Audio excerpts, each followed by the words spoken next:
उसका कोई भी वादा न होगा अधूरा। परमेश्वर को महिमा हो। आज के सुंदर दिन के लिए मैं परमेश्वर को धन्यवाद देता हूँ। आज के दिन में एक विशेष बात को हम देखेंगे। इन दिनों में देखिएगा प्रभु को लोगों अनेक लोग परमेश्वर को सेवकाई करने के लिए निकले हैं। अनेक लोग जो है पास्टर के रूप में दिखाई देते हैं। अब जो है विश्वासी लोगों को ये नहीं मालूम हो रहा कि परमेश्वर का सेवा करने वाले परमेश्वर का दास कौन है और जो परमेश्वर का सेवा जो सेवा करते हैं और जो सही सेवक कौन है और गलत सेवक कौन है, इसके विषय में जो है लोगों को पहचान नहीं। मैं इसके विषय में थोड़ी देर आपको जो कुछ विशेष बातों को मैं कहना चाहता हूं।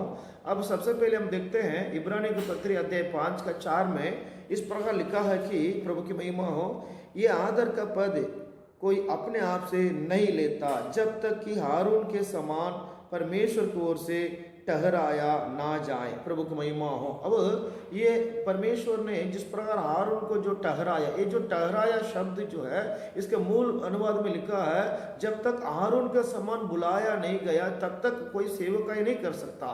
तो ऐसा तो देखिएगा तो बुलाहट के बहुत जरूरत है। आजकल अनेक सेवक लोगों को हम देखते हैं जो परमेश्वर का बिना बुलाहट के सेवा करते हैं। एक सेवक के योग्यताएं क्या है, एक सेवक जो है क्या क्या करना, मतलब उसके जीवन में क्या क्या योग्यता होना चाहिए, इस बात को देखने के समय में अब यूहन्ना का 3 अध्याय का उसका 3 वचन में लिखा है नया जन्म के विषय में लिखा है, यानी कि खुद अपने जीवन में पाप क्षमा उद्धार पाया हुआ व्यक्ति जो है वो होना चाहिए। आप पूछेंगे क्या पास्टर जी परमेश्वर के सेवक लोग पाप क्षमा नहीं बिना थोड़ी सेवा करेंगे, ऐसा बोल सकते हैं। लेकिन हाँ, सच में आजकल अनेक ऐसा जो प्रभु का जो सेवक लोग कहलाने वाले लोग रहते हैं जो प्रभु के ओर से जो है पाप क्षमा नहीं पाए, वे लोग अपने घर में बैठते हैं, मूवी देखते हैं, सीरियल देखते हैं, नाना प्रकार का बुरी आदतों उनके जीवन में रहते हैं और ये विश्वासी लोगों को मालूम नहीं हो रहा। प्रभु की महिमा हो। इसलिए सबसे पहले जो है उनके जीवन में जो है परमेश्वर की महिमा हो,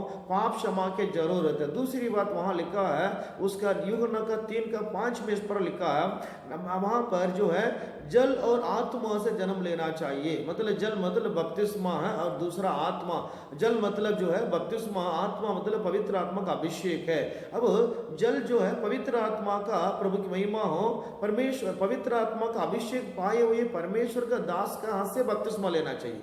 ऐसा व्यक्ति होना चाहिए। प्रभु की महिमा हो। एक व्यक्ति के जीवन में पाप क्षमा यानी कि नया जन्म, दूसरी बात जो है बपतिस्मा, तीसरी बात जो अभिषेक, अगर ये तीनों होता है तो वो सही विश्वासी है।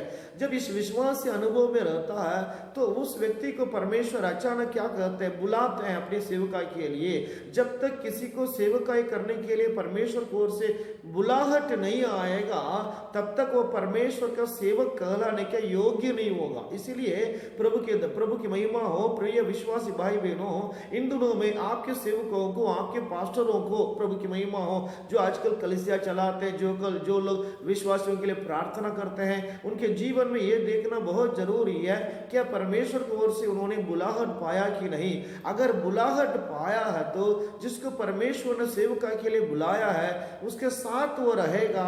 अगर उसके साथ प्रभु रहता है तो उसके साथ रहने वाले और उसके कलीसिया में जाने वाले विश्वासियों को भी परमेश्वर आशीर्वाद करेगा।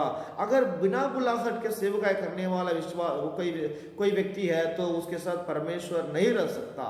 इसलिए सेवकाई करने के लिए सबसे पहले उसके जीवन में बुलाहट चाहिए। परमेश्वर की महिमा हो। बुलाहट पाया हुआ परमेश्वर के दास को आप ढूंढिएगा, उसके कलीसिया में जाइएगा, उसके सेवकाई में भाग लीजिएगा। प्रभु आपके जीवन में आशीर्वाद करेंगे। प्रभु की महिमा हो। आमीन।